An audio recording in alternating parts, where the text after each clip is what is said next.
مایی داره به نام شیرمایی است. این خاصیت شدید هست اینجا کلام نمید. اینجا کلام دوستای عزیز رسیدیم به ما جایی که ما شما پلان داشتیم. آرام تو سه جاوید قایقه؟ قایق آرام. این کوه در حال افتادن است.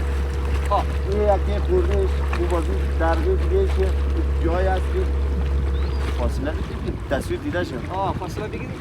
یادگار نوری. یارا فکر بکنم شاید همی باشد. دار بخور همکاری. کشتی را دار بگیم تصویر این طرف شب بگیریم. این طرف هم 50 متر میه همونش. راست برو بچه. اما تو چی راست بیا؟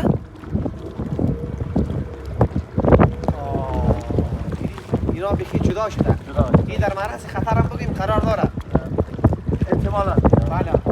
خدا زلزله را داشته باشه و یک زلزله شاید امکان داره که خطا بخوره. این کنج خو خطا نیست. این هم خطاست. پیش بره متصل دیدم. خب صحیح فکر میکنم که این طرف هم خطاست. این جایشی است که ما اونم فکر میکنم کشتی ها هستن.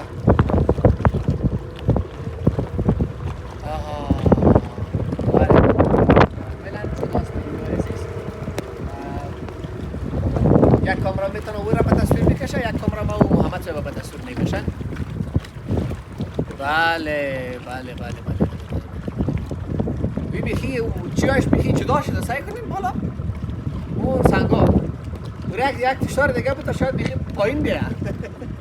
بسیار جالب است چی واقعا یگان کس شاید جرأت هم بکنه این طرف تیر شود. حالا دیگه او دیگه بستگی به دل و گردی خودش داره. خب یک ذره صورت بگیرین شما مستقیم ما و طرف میدیم. این را شما دیدین که براتون به تصویر کشید. دیگه جای مهم که از دید خودتان باشه اونا را میتونید شما در مقابل برنامه ما را راهنمایی کنید.